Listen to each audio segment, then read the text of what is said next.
Welcome to the latest Seahawks Draft Blog live stream. Rob, Staton, Jeff Simmons here. Our weekly spot on a Monday. And Jeff, the Seahawks have been busy today. They've waited till the second week of their bye week to make some moves.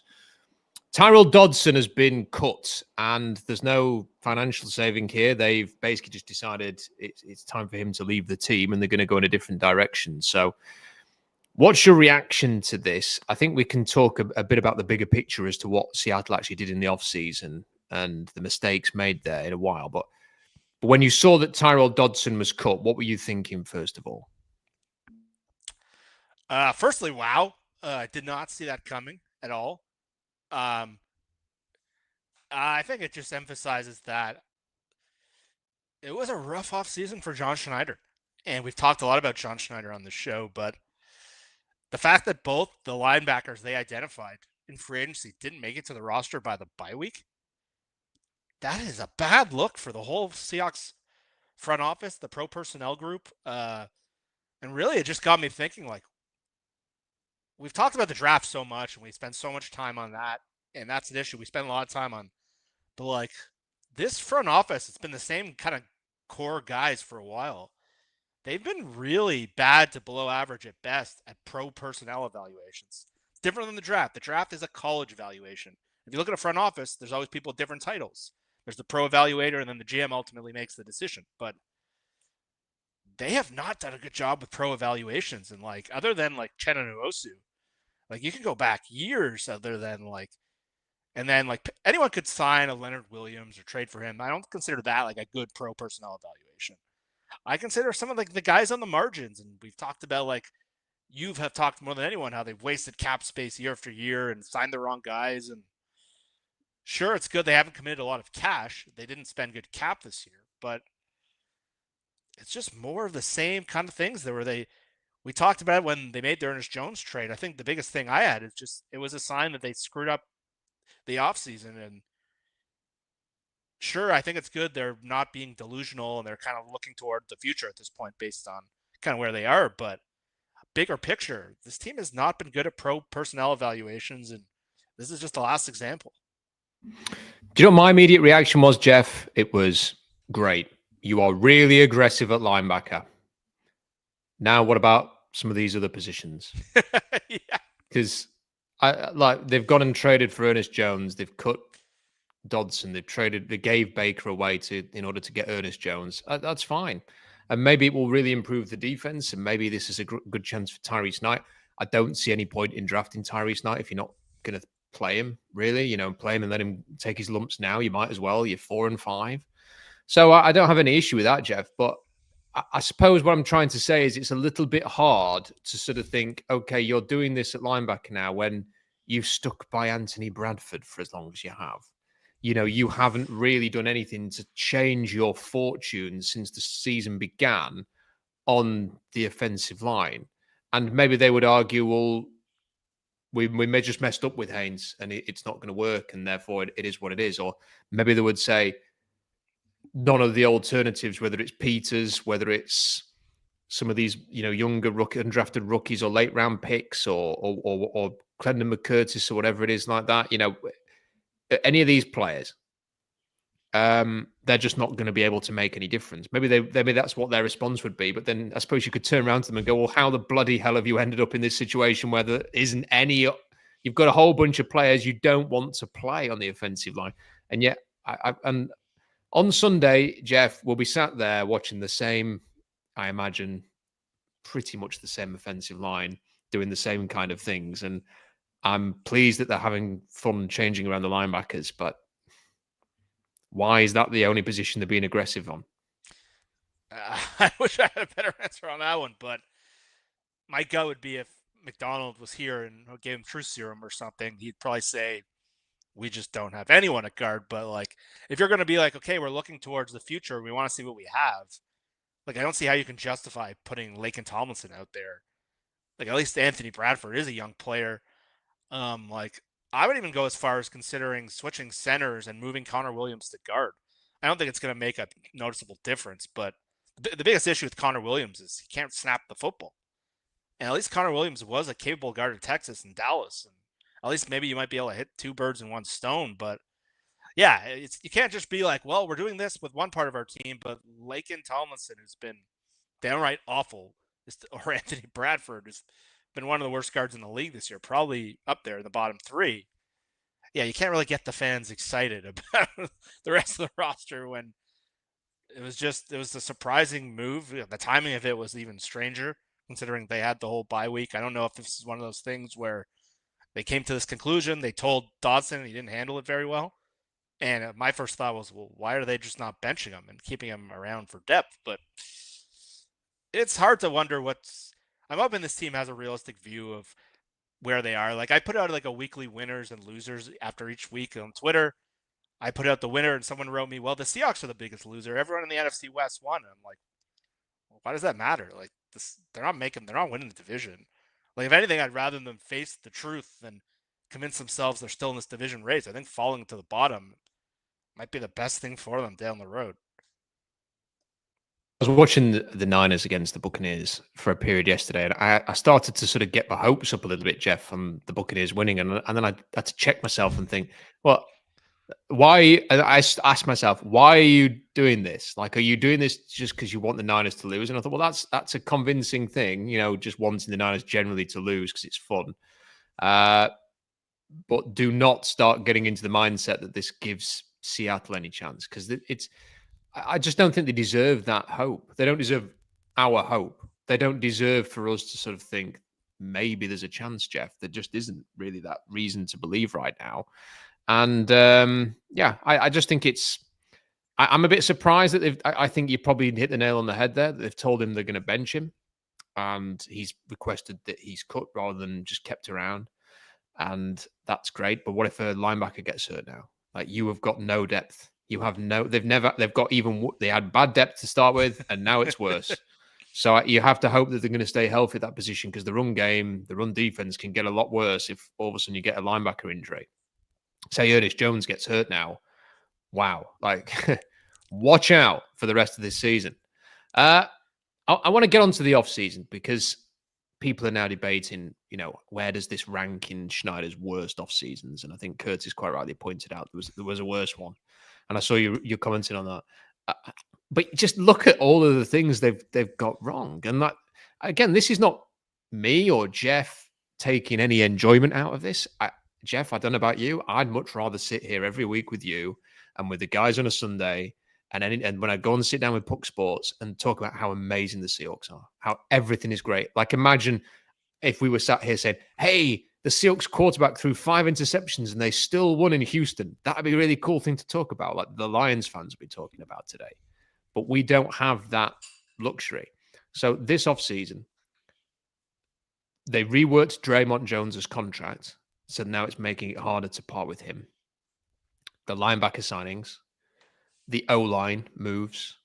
You could even argue, really, what was the point of trading for Sam Howell for what you did? Like, if he's not actually any good at all, what was the point of that for 2 years of cheap backup quarterback who you don't actually rate very highly?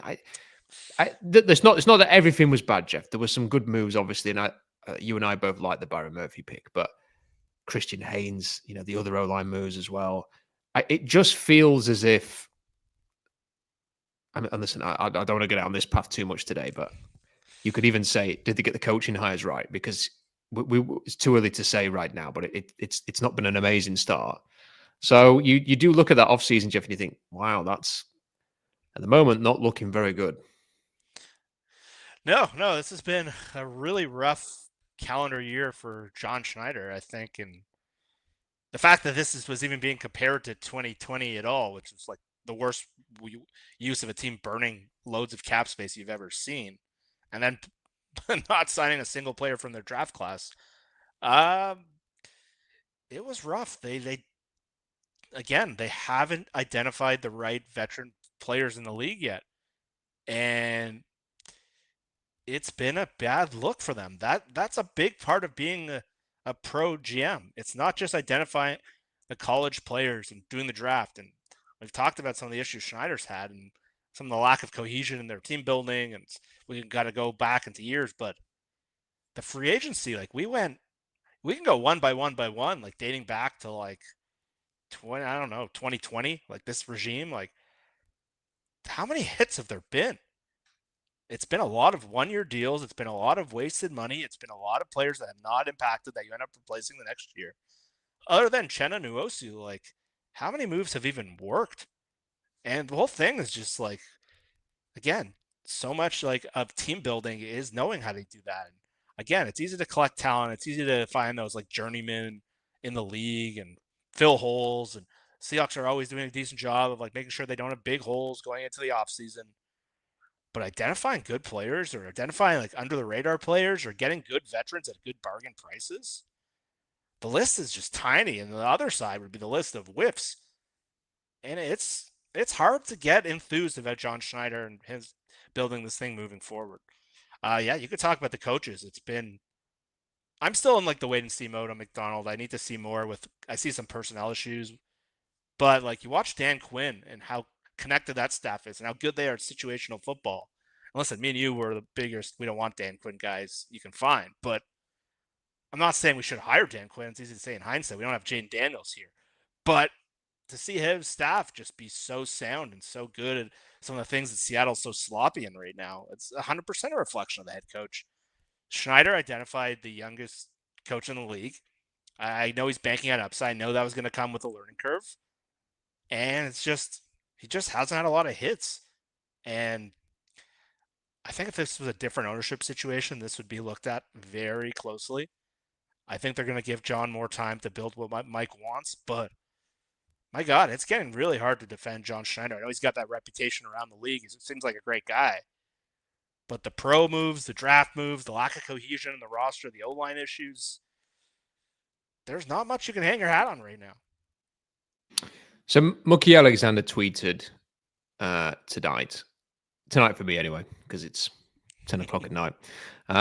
If we count Ankrum, who's the guard they signed from the LA Rams, who was like a former 7th rounder or something, Seattle has cut 4 or traded free agents it signed back in March. It could easily be 5 with the way Hankins is playing. And you do wonder if Hankins is next, given that they've just signed a nose tackle from the Dolphins off waivers. You wonder if Hankins is on the way out next. So that is pretty poor. Jeff, I wanted to throw this your way and bring this up as a talking point. I've tentatively written something about this. I'm not sure I'm going to publish it, though, because I think I've got a different article, which I'm going to steal some of the stuff I wrote about on this and just put that in that article.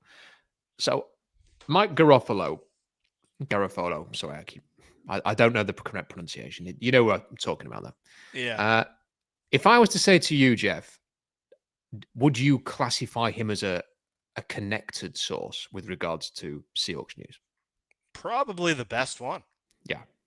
So he was on Puck Sports last week, and Puck asked him a bit about the trade deadline, DK Metcalf, how far away the team was from being good. And I found his answers incredibly revealing.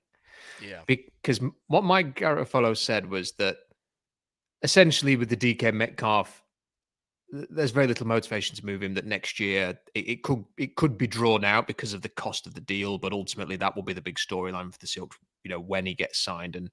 And if I was to put money on it either way, Jeff, I still think they will sign him, because as Garofalo was kind of implying, I think Seattle's view is there just aren't many players like DK Metcalf. Therefore, we don't want to get rid of the one guy like him, and it's not a great draft. You're probably not going to get trade value properly for him.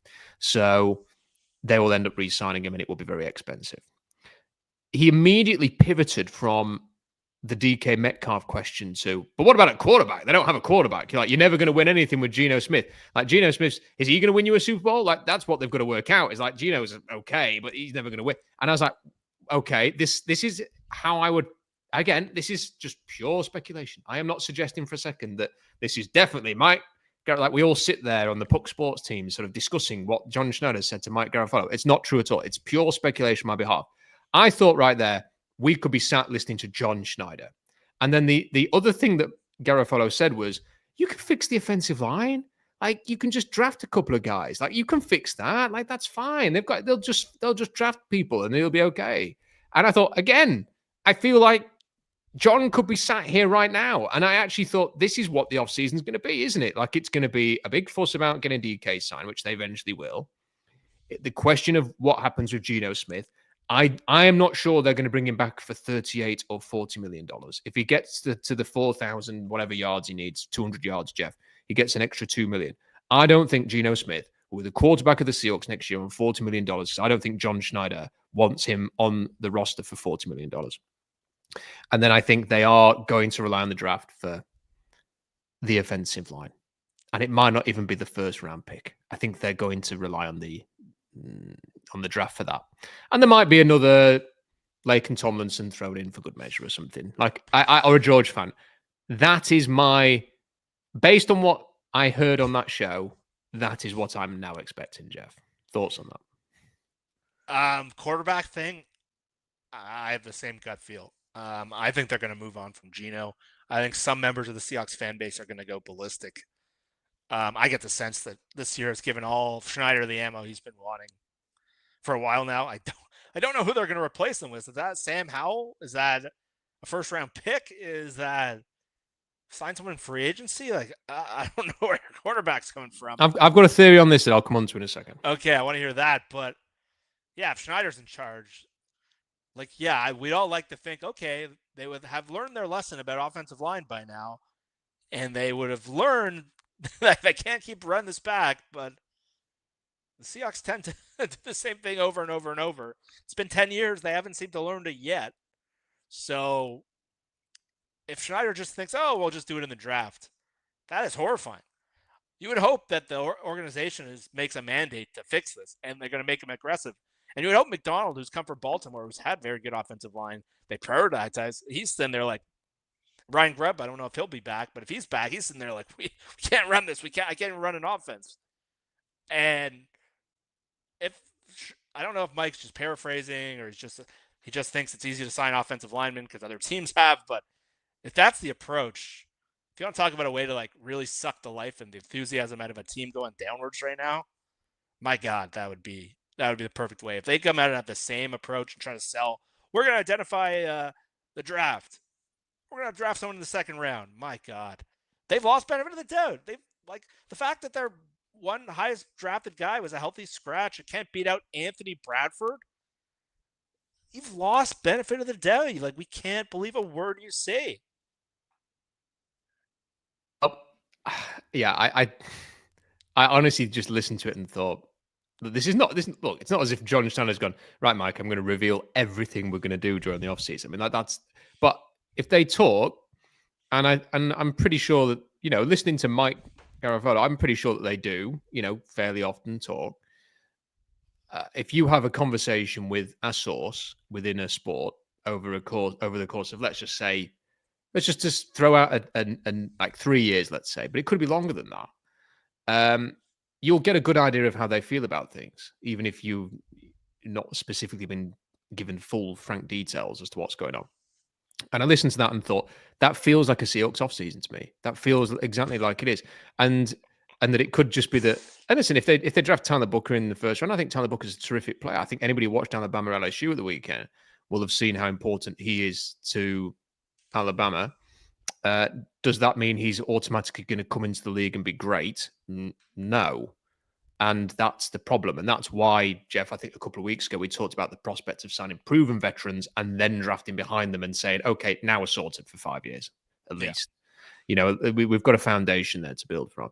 But I don't think they're going to do that. And then at quarterback, I always feel like reminding us all that this is the man who was very prepared to move on from Matt Hasselbeck with Charlie Whitehurst, who was very happy to move from Matt Flynn to Russell Wilson as a cheap rookie, was very happy to move on from Russell Wilson to Drew Lock. And I think there will be an equivalent to, we'll move on from Geno Smith, who is set to cost $40 million next year, to unnamed quarterback. Now, that will either be somebody, I think, it will be somebody who's a lot cheaper, that's for sure. A lot cheaper, not like a bit cheaper, like a lot cheaper, who they either trade for or who is a veteran. It could be that they cut Geno and bring him back on a much cheaper deal I wouldn't rule that out. But I think the quarterback position will be a lot cheaper than it is. Curtis is in the process of putting together a very detailed cap article which explains how bad Seattle's cap situation is. And that's why I think they will have to be somewhat aggressive with this. I've seen Spotrac reporting that Tyrell Dodson had a lot of escalators in his contract. That might be another reason why they've moved on, because they don't want him to hit them to save even more money, because their cap situation is that poor. And I think they'll go cheap. And I just can't move off the idea, Jeff, that he is possibly just going to draft somebody and throw them in at the deep end. And I was looking at a few things, because it's the bye week, and I studied this, and people are going to roll their eyes and they're going to go, "Oh, for F's sake, Rob, why are you talking about this again?" Because I get messages from people about this. But I'm going to come back to Quinn Ewers, so there's your trigger warning. Okay, I just had a look. So a few years ago, there was an article published on Fox Sports, and it was a podcast that Peter Schrager did with our good friend Peter Schrager. I've just texted GM and he's told me this. Well, he had a GM on his podcast in this instance, Jeff. He didn't have to text anybody. He was on Schrager's podcast. And he was asked about the situation that he found himself in Green Bay when they drafted Aaron Rodgers. And this is what he said. I'll quote what the article says. At the time, Schneider was a personnel analyst for Green Bay, which of course still had Brett Favre, who was creeping into his late 30s. Schneider explains that his friend, Seahawks director of college scouting Scott McCloughan, now with it says Redskins in the article, they were the Redskins at the time, had scouted West Coast quarterbacks, namely Alex Smith of Utah and Aaron Rodgers of California. We would always go back and forth joking. He liked Alex better than Aaron, and I liked Aaron better than Alex, Schneider says. McCloughan got hired in 2005 as the vice president of player personnel for the San Francisco 49ers, who had the number 1 overall pick. And Schneider said, I'm thinking, oh my gosh, he's going to take Alex, Schneider explains. So that was an article there just explaining that Schneider was a big fan of Aaron Rodgers, and Scott McCloughan liked Alex Smith. The Niners did take Alex Smith. The Packers sat tight and picked Aaron Rodgers a lot later in round 1. When you look at Ewers, Quinn Ewers I'm not for a second suggesting he is Aaron Rodgers. I still don't think I still think, even though he scored 5 touchdowns the weekend, Jeff, he's probably at like 40% of playing at his best right now. He's nowhere near his best. But he is 6'2". Rodgers is 6'2". He's about 10 pounds lighter than Rodgers was when he came out from California. They have the same kind of throwing motion. The throw that he had against Alabama last season is a Rodgers throw. It's high, it's downfield, it's like 55 air yards. It's just a throw that quarterbacks do not make, even in the NFL, with pinpoint accuracy. And I've just got this feeling that John Schneider is going to look at this guy and think he's not going to go in the top 10 because he's had a weird season. He's going to last, whether that's to 25 or 40 or 50, Jeff. And at some point, the Seahawks are going to take this guy, and they may well just plonk him in as the starter. And, you know, that Rodgers thing, if he liked Rodgers like he's saying he did, they've practically got the same stats in college. Quinn Ewers did an interview in the summer. Who is your most favorite player that you like to watch? Quinn Ewers. He didn't say Mahomes or Lamar or anything. He said Aaron Rodgers, who's way past his best. Why is he saying that? Because he freaking knows that he needs to build up this I'm the next Aaron Rodgers thing, because that's his best comparison. That's him at his best. And Schneider's on the record saying that he was a big Aaron Rodgers guy. I'm just saying, and you and I have talked about this before, I think this is set up for Seattle taking Ewers, not really high, but after a bit of a fall, and everyone going, oh, what have they done? And I think that might be what happens here. Would not be shocked. Anyone who's covered the Seahawks around we're pretty aware of John's comments this offseason about Geno. They had every reason to come in and defend him. I know you got your ears perked up. I think it was pretty clear. John's had a type for years at quarterback. It's been a lot of the toolsier, bigger, Brett Favre style quarterbacks. But yeah, he was a big part of that Aaron Rodgers decision. And that's been the decision that shaped his entire career. And so seeing what happened there, moving on from Favre. So that's always been a part of pride he's had. Like we know when it's good to move on from a guy. It was not a popular move to move on from Russ. It was not a popular move to move on from Hasselbeck. In some corners, it would be a very unpopular move to move on from Geno. So the thing I'm hoping for, and if they're planning on doing this, and this is something that's really on their radar, they gotta fix this offensive line because they don't have the infrastructure to onboard a young quarterback right now. Listen, I have my qualms with Geno, but Geno's overcome with some things that almost no young quarterback could overcome.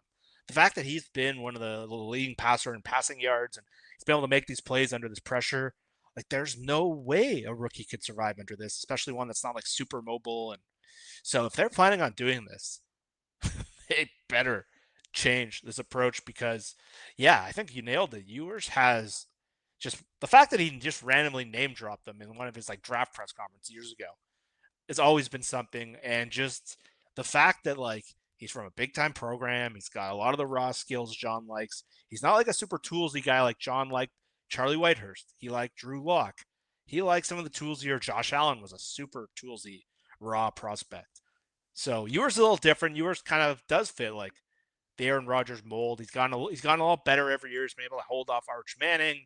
He might like that. That's the kind of dude he is. Like they're gonna have great intel on him from some of the Michigan guys, from some of the Washington guys. So, assuming John's still working here next offseason, yeah, I can see that for sure. And I can see that, and the fan base is going to go nuts if that happens. And frankly, I think they need to draft a quarterback highly at some point. They just can't keep rolling this out and pushing this off and pushing this off. And they need a succession plan. They do not have one. I'm with you. Like the Sam Howell thing looks kind of weird in hindsight. Like that was a 3rd round pick. Like they could have used that. Like there were some starting caliber guards and other positions that went there. They're just doing it in the hope that Sam Howell was something. And I get it. We say take flyers on quarterbacks, but a year into this thing, it doesn't look like, from the people who've been around practice, it looks like that he's just a backup and he's insurance, nothing more than that. And yeah, it's just, so my takeaway is like, if you're going to do that, I have my questions about Ewers or anyone of that ilk, but you better have a different plan with the money you're going to save, with the way you're going to onboard this player. If you throw this guy into the kind of offensive line we saw, like, for example, Caleb Williams play with yesterday with both his tackles out and with the kind of guards they have, I don't know who's going to be back, and just put another rookie and think that will solve it. You're just setting this franchise up for more failure. And so, yeah, I totally am with you on the Geno thing. Some people are going to come at me like, I don't like Geno. This is not it. I'm reading the tea leaves on the person making the decisions. I'm not here to tell the Seahawks what they should and shouldn't do at quarterback. That's another day. I'm trying to realize, based on everything we've seen, I think this offseason has always been that kind of inflection point for Geno. And I think he's given Schneider what he wanted to see to move on. And if anybody wants to know what Quinn Ewers playing behind Seattle's current O-line looks like, I would go and watch the Georgia game against Texas a few weeks ago, because Texas offensive line played exactly like Seattle's line has been playing. The right tackle who, one of the guys who's news ESPN has mocked him to Seattle in round 1. I mean, he's not a round 1 pick, the right tackle at Texas. He's got a round 1 frame, but he can't play football at the moment. And it was really, really bad. The left tackle, Kelvin Banks, will be a guard at the next level, was bad. And Quinn Ewers had no chance in that game. And it will be even a worse version of that in the NFL. So you're absolutely right, Jeff. I think one thing I would point out, and this is something that I think everybody, and again, I'm not guaranteeing this. You know, what will happen now, Jeff, is I will get labeled as the Quinn Ewers' biggest fan. For sure. And everyone will now, you know, it's the same with Will Levis. I talked to Will Levis a little bit. So, you know, I thought Will Levis was the best quarterback. I had CJ Stroud as QB1 in that on my board. So it's funny how these things work out. But what I would say is the GMs, they live in a different world to the rest of us. Yeah. And they are not just watching the games like we are now on a Saturday. and sort of thinking, how did this guy play in this one-off game? And let's remember, John flew to that Georgia Texas game. You watched it in person. Yep. He went to that game in person. They've known these guys pretty much since high school. Like they know who they are. When he mentioned that he'd been around Quinn Ewers when they went to Jackson Smith and Jigba to visit him, and he was talking to Quinn Ewers about Jackson Smith. Well, he's been talking to Quinn Ewers for like 3 years. Like he's known about Quinn Ewers since he was at Ohio State. Oh, And if people may not know this about Quinn Ewers, I've written about it a couple of times. When he was in high school, he was seen as essentially a player with the trajectory of Trevor Lawrence. You know, he was going to be one of those generational first overall picks, tank for Ewers type thing. You for Ewers, maybe. I don't know, like something like that. That's what he was going to be. He had a higher recruiting grade than Caleb Williams, who was the first overall pick last year, and he was expected to be unbelievable. He received an NIL deal worth over $1 million as a high school student to go to Ohio State, even though he was from Texas. It didn't work out from Ohio State. He got stuck behind CJ Stroud, and he transferred to Texas. There's every chance, and Jeff, I've watched, because I'm a sad act, I've watched Quinn Ewers' high school sort of workouts and stuff. There is definitely a lot of natural talent you see with his throwing, and it's definitely possible that scouts and GMs are sort of looking at the bigger picture here and thinking this guy's actually always had greatness within him. It's just about coaching it out of him. And I always think some GMs have that sort of, whether it's arrogance, whether it's just undying faith, that they'll be the team that gets the best out of him. And I'm just sort of throwing it out there. I think especially because he might not require them to spend their first round pick on him, but the way he's played, it might also be a selling point. So just something to keep a little eye on. And the other thing, Jeff, and I'm not saying that for example, this is just something I'm adding here as an extra. John Schneider is never going to draft someone purely because he's a man of faith. I am not suggesting he is. But John Schneider and Quinn Ewers are extremely religious and have that common bond. And if you remember, Russell Wilson is extremely religious. And I think John is after a certain kind of personality. I think it's what turned him well off Will Levis, and probably not the only team that was turned off by Will Levis, is that I don't think people saw his personality as a fit as to be a face of the franchise. Not because Lewis is a bad guy. I think he's just a bit too interested in selfies and Instagram and stuff like that. And then there's been others that I don't think they would have shown interest in. Like they didn't show any interest in Baker Mayfield when he was available. And I know there was one or two people in the league that thought Baker was going to end up in Seattle. And by all accounts, they never even entertained that once they trade Russell Wilson. So I just think it's certainly plausible. And the other thing I would say about this, Jeff, and here's another thing maybe to remember, that Quinn Ewers is incredibly close to Jake Majors, the Texas center. Now, I know I've just been bad-mouthing the Texas offensive line, but even when they played badly in that game, Jake Majors, the center, was absolutely fantastic. And I think he's one of the more underrated players in this draft. And if you just want a really good, athletic, physical center, Jeff, who can come in and probably start in week 1 next year, I think Jake Majors could be a guy. Having a center and a quarterback who are very close and understand each other, maybe they'll even be able to snap the ball to each other during the game. Yeah, I think you're hitting on what I would be looking at with this team. I think they're going to really try to rebrand the image of this team, assuming that Mike and John are still here. I think they're going to really try to put their stamp on this program. This is now John Schneider's baby. I think this iteration of the Seahawks, and there's a lot of people who think he shouldn't be brought back.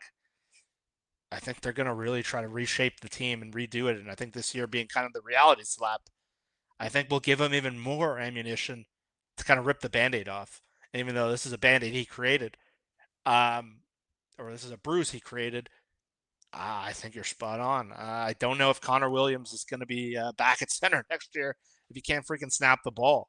After that Atlanta game, I thought like, wow, this guy's they really found something here. And since then, he's been a total disaster.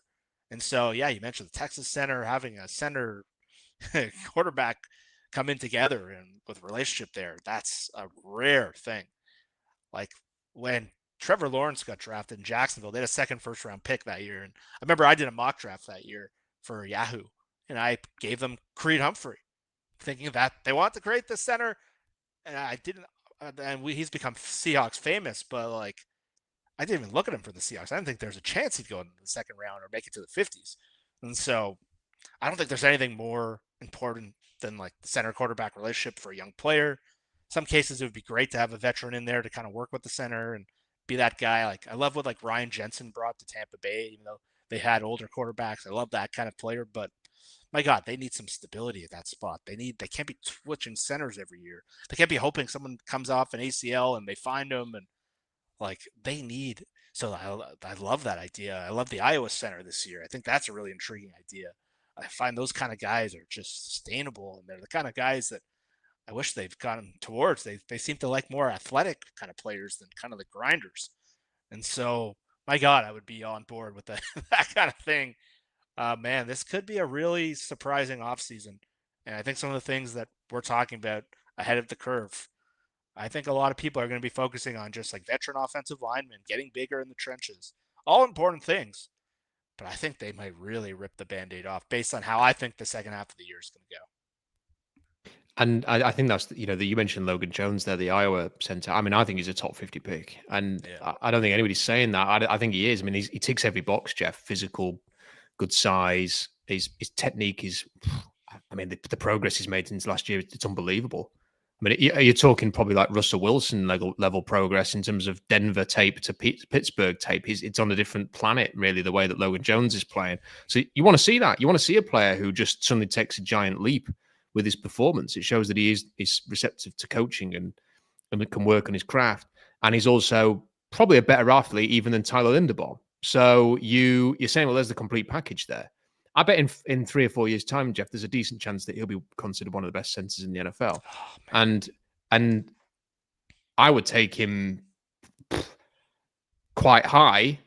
We'll see if I'm right. I could be wrong. But I really like that guy, and I just think that's the kind of player that you can invest in. But I'd love to sort of draft someone like that and not feel obliged that you have to start them immediately. Like go and get a Ryan Kelly and let him learn from somebody like that. Let him be guided by somebody like that. Let him take over from someone like that in a year or two, rather than feeling like you've got to have a really young, green offensive line without any sort of hard-nosed leaders up front who've been there and done it, and that can sort of. Do you know what? I want my offensive line to walk into that locker room and then everyone shuts the F up because the O-line's there.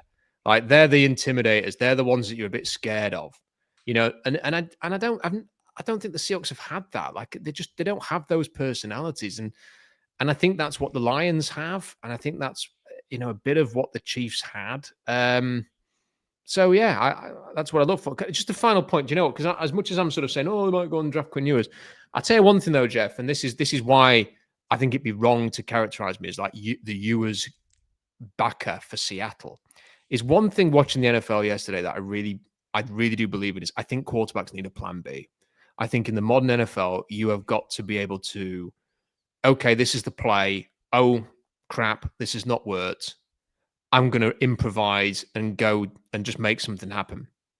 And I think I think the best quarterbacks, even someone like Joe Burrow can do that, even though he's not the most athletic. I think you need that. I think it's actually one of the areas where Geno struggles a little bit. I think Geno in the pocket is good. I think when Geno has to play off script a little bit, unless he's just running in a straight line, I think he's a little bit limited in that regard. I don't see Ewers as a plan B quarterback. There's very few in this draft. Shedeur can scramble. Cam Ward tends to just scramble right off the snap. Like there's no kind of whether there's pressure or not, he will start retreating backwards. He just plays backyard football right off the get go. Obviously, Jalen Milroe is a great runner, but a lot of that is designed running and stuff like that. He basically plays like a running back who throws a bit.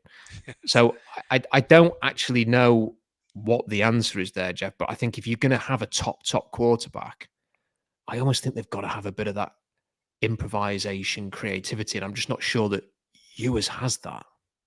I know he hasn't. No, and that's the scary part, because if you're evaluating like this, the quarterbacks that have hit the last few years, the quarterbacks that haven't, it's really that all of like the good young quarterbacks are mobile. They're playmakers on the run. like Jaden Daniels. Like you see what CJ Stroud was able to do last year when he had normal protection.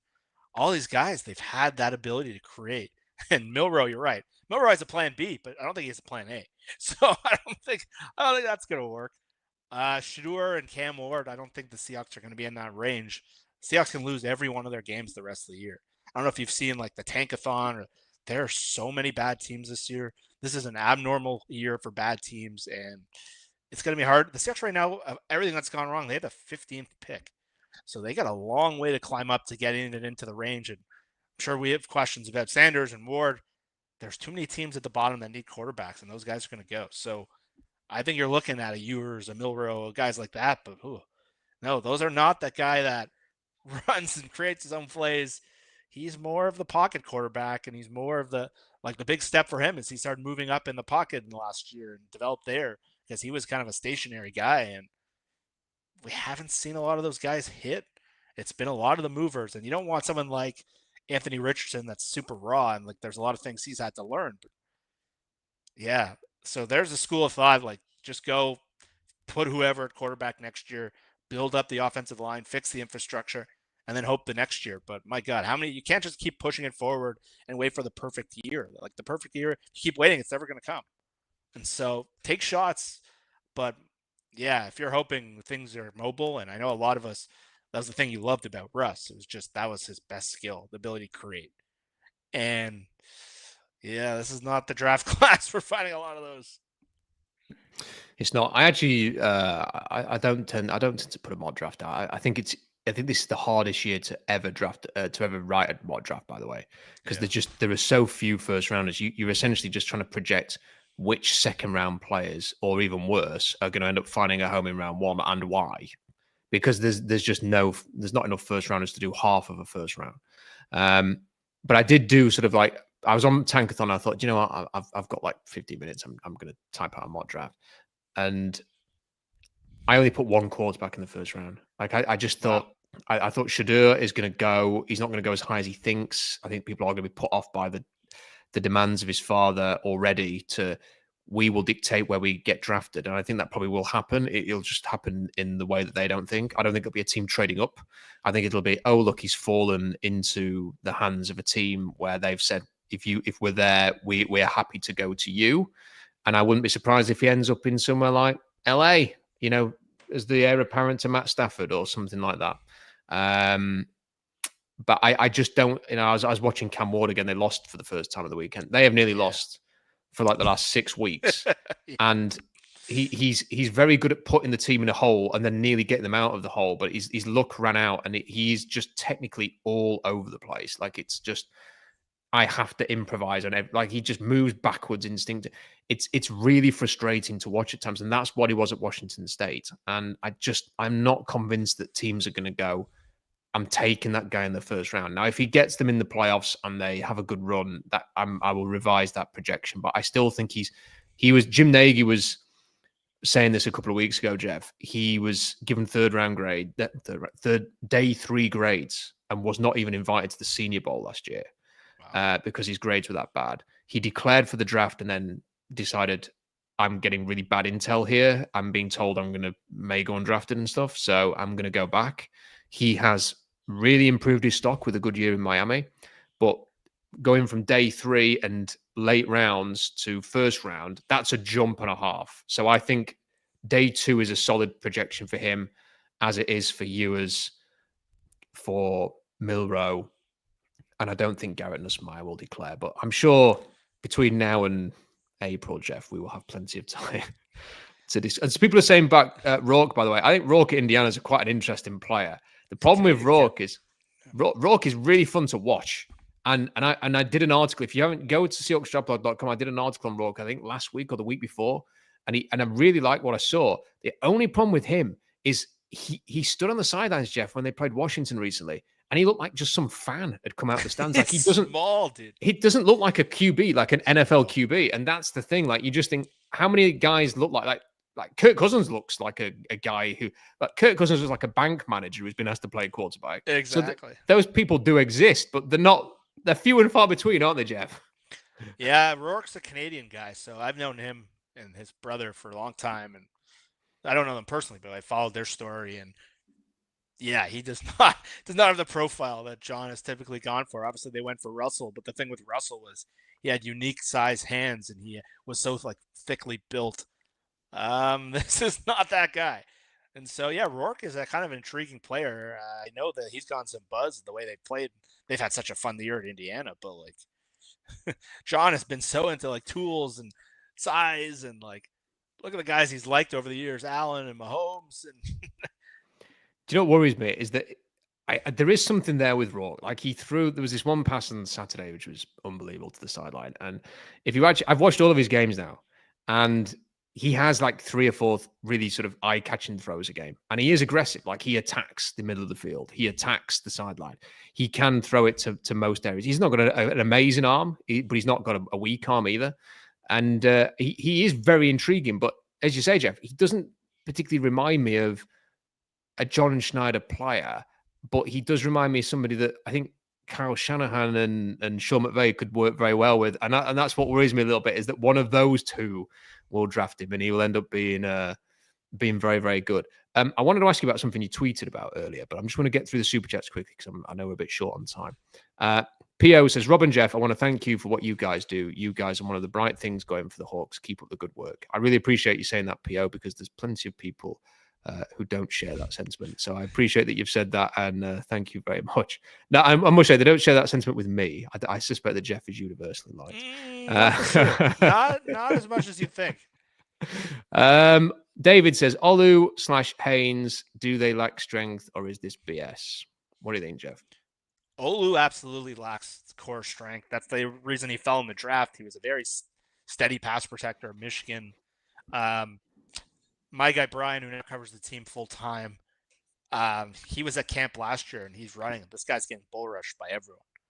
And he's like, I don't think he's an NFL player. We're like, oh, come on, give him a shot. And he was just like, he's not strong enough. And that was kind of the thing we saw in film when he played a bit last year. He can pass protect.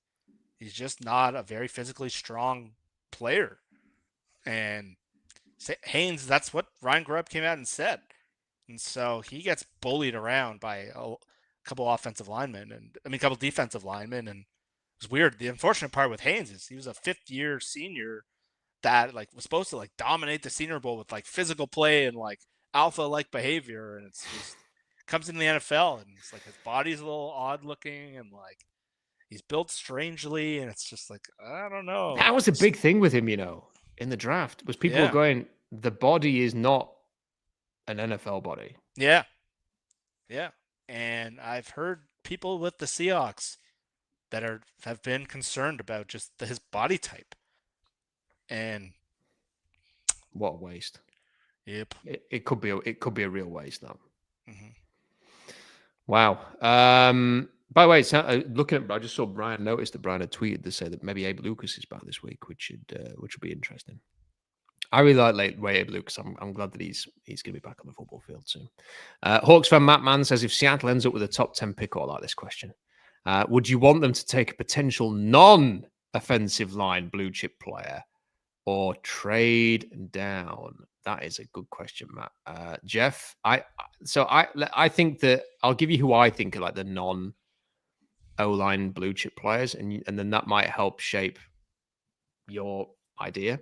So you have obviously Mason Graham, the defensive tackle, he had a really good game again on this weekend for Michigan, even though they lost to Indiana. You've got Abdul Carter, who was amazing again against Washington, and you have Jalen Walker, who was amazing again, even though Georgia lost badly to Ole Miss. And then you have Travis Hunter and Ashton Shenty. So I think you look at, and then you've got Will Johnson, the quarterback as well, Michigan. So I think they're probably like the ones that you would pinpoint out. So are there any of those positions or any of those players that you think, do you know what, that would persuade me to avoid trading into a position where O-line would be the guy? Abdul Carter. Abdul Carter would be one on the edge. I don't want to go into the draft again. This is why I think veteran free agency is so important. I want to go into the draft saying you have to get an offensive lineman.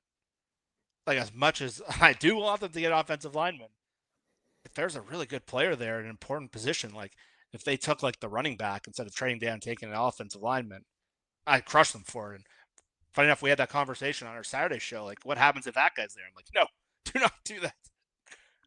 And so, like, some of the edge guys are kind of interesting in this draft around that range. But unless it's one of those guys, it's going to be hard for me not to just want offensive line or defensive line or someone in the trenches. But yeah, if like Abdul Carter from Penn State's there, or the guy from Georgia, like that's going to be tough to pass on those dudes.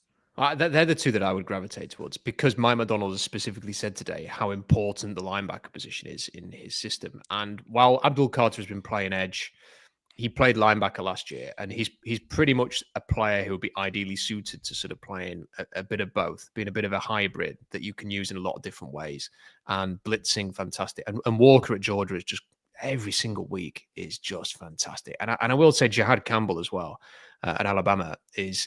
He will be in the first round of my first mock draft whenever that happens, because he is just an absolute tank of a linebacker.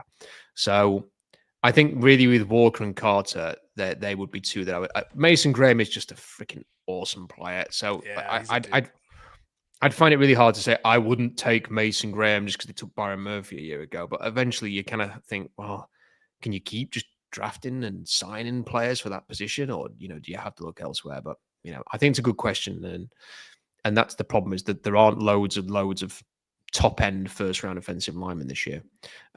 Glenn, thank you, Glenn, for your super chat there. Thank you, Glenn. Appreciate that. And Romeo A57, what is your prediction for the Seahawks final record in 2024? I'm going for. I think they have enough games on the schedule where they can. I think they'll win another 3 games. So I'm going to go 7-10. I'm going to say 6. I'm going to say 6-11. There are a couple games, the Jets, the Bears, Sam Darnold's starting to turn into a bit of a pumpkin. They could split with the Cardinals. They should have beat the Rams last time. They could beat them again. I do not expect them to win this week. I don't expect them to beat Green Bay. But I think with their hole at the offensive line, every game to me feels like a massive challenge. And I just saw a quote that came out now that he's just like, well, Anthony Bradford's still starting. It is what it is. And it's like, oh my God. Is that what he said? He said it is what it is. Wow. That might be quite reassuring, because that's pretty much saying we are shit.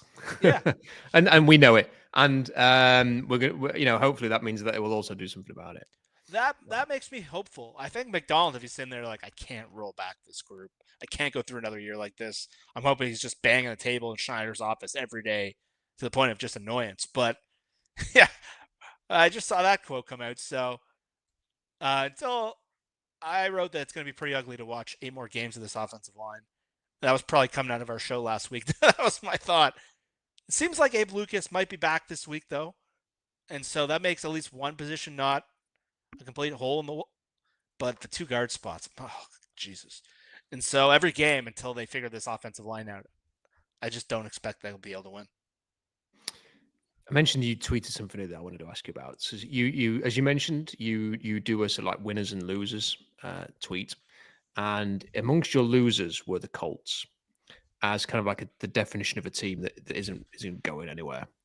And I just wondered, actually, because I was thinking about that, because the Colts are 4-6 and Seattle are 4-5, and I wondered, would you place the Seahawks in that bracket if we were a pair of Colts fans, Jeff, sort of looking upwards at the Northwest?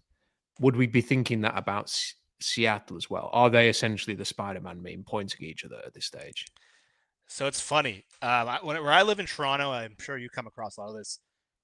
All of my friends and all the guys I talk football with are fans of different teams. That's kind of why I've wanted to create this community of Seahawks fans, because I don't know many of them.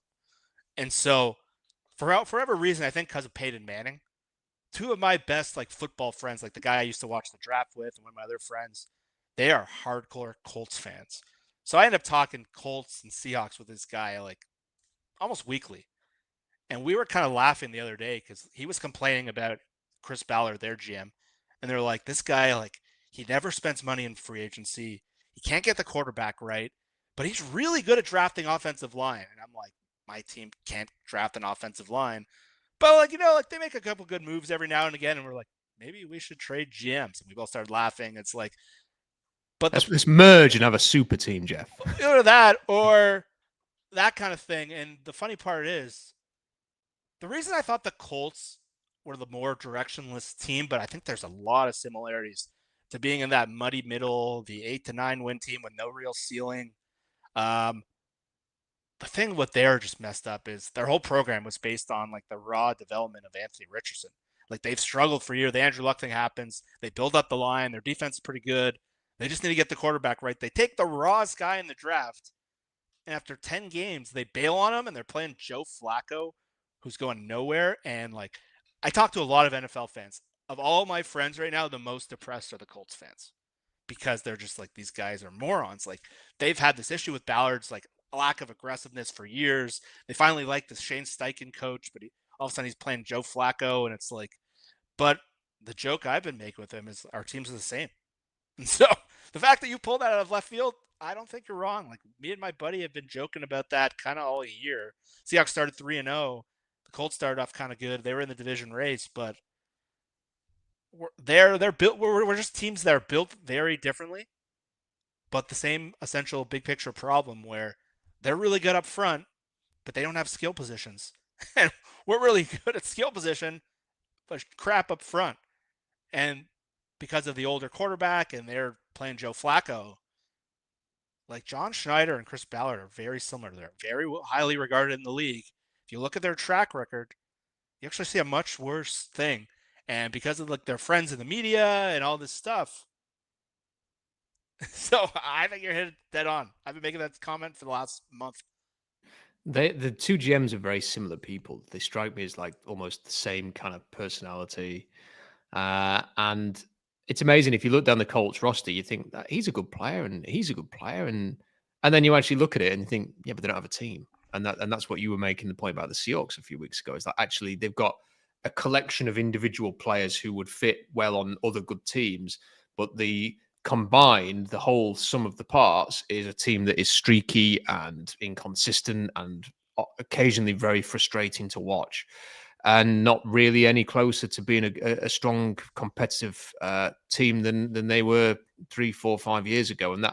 And how you shake out of that, Jeff, is the hardest thing, isn't it? And it feels like you do need a dose of luck. You know, you need someone to fall to you. You need to have the foresight to take someone who ends up being amazing as opposed to just okay. And pretty much every player who is drafted outside of the top 20, from TJ Watt to Fred Warner to Russell Wilson to any of these guys, they always have to bypass teams once, twice, 3 times to get to you. So nobody really knows that they're going to be amazing. They're going to be great. They're going to be top players, Hall of Fame players, whatever. So you do need a bit of luck. You do need good coaching and development, but I still think that the core elements are still required. You need to be good in the trenches. You need an O-line that's not a liability at the very least. You need one star pass rusher, and by all accounts, you more often than not need a star quarterback. And if you don't have those things, it's very difficult to get to where you want to go. And there are a lot of bad teams in the NFL, Jeff. There's so many bad teams in the NFL right now.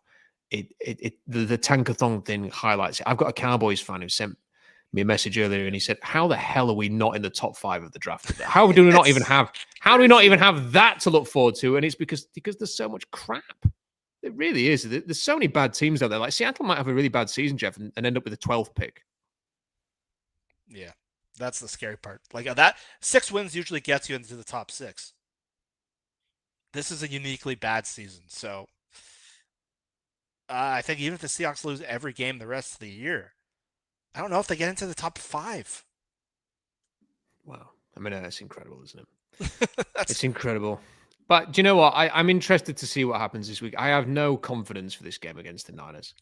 I've absolutely none, Jeff. And the sad thing is I know there's been, I don't know if it's been a little bit of clutching at straws or just sort of, needing something right now to be positive about. And the defensive performance against McVay and the run defense improvements. I've just got a really bad feeling that by this Sunday, we're going to go, Well, that was a one-game wonder because they've just not, until they've shown they can properly compete with the Niners, I'm not going to believe it's possible, Jeff. They've just not been able to do it for 6 games now. And I'd bloody love to beat them in Santa Clara. But with Christian McCaffrey back and Juwan Jennings back, and I just don't see it, Jeff. I just don't see it this weekend. I'm with you. I was one who was pretty encouraged by the defensive performance, but I just think these teams right now match up very poorly.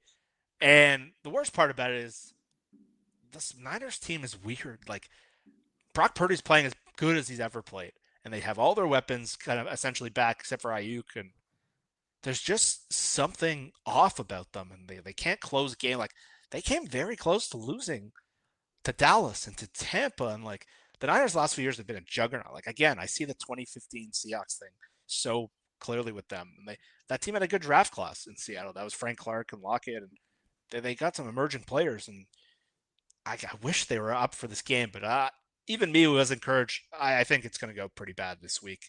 I think the way they match up against Bosa, I think the way they have to cover all those guys, I think the way Shanahan could scheme up, especially if Tyrese Knight's starting, I don't like their chances. So I'm already kind of looking past this game. I'm really curious about how they match up with Arizona, if I'm being honest. Like, that's the team that's like, okay, they've kind of lapped the Seahawks right now, and like they're really well coached.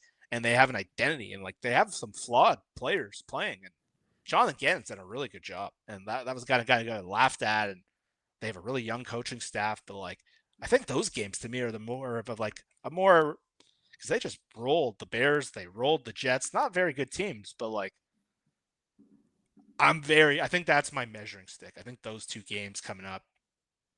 This game I've already written off, and it's kind of sad. It is. It's very sad. Still, we'll have a chance to reflect on it next week. So Prove me wrong. Exactly. Prove those of us who are doubters wrong, Seahawks, and I'm sure whatever happens, there'll be a very what's the civilized debate afterwards, Jeff, by social media. Just trying to find the word there. Jeff, always appreciate your time and an engaging conversation as always. Thank you for that. I'm always happy to jump on, man. Can't wait to talk next Monday. Good stuff. Thanks, Jeff. Jeff joins us every single Monday, 2 p.m.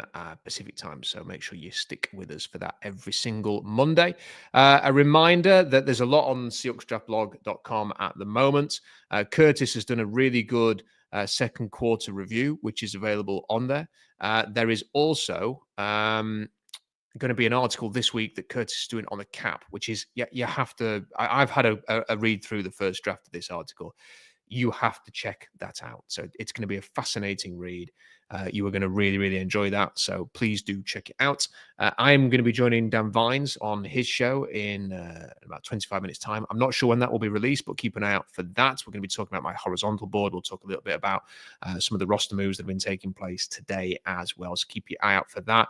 Puck Sports on Wednesday, of course. And there'll be loads more draft stuff. I'll do my scouting article at some point this week on SeahawksDraftBlog.com. So a lot of things coming up. So check out the website. Make sure you subscribe to the channel so you don't miss any of these videos. Plus, it helps me get more engagement, helps more people see the videos, the more subscribers we have. Only about 40% of you are subscribed who are actually watching these videos. So 60% of you, can you please subscribe? Like the video. That always helps. If you can leave a comment in the comment section, that always helps as well. Big thanks to all the super chats, and big thank you to everybody who's been watching this live. Back next week with Jeff. Back after the game next week as well against the Niners with our instant reaction pod. Until then, bye for now.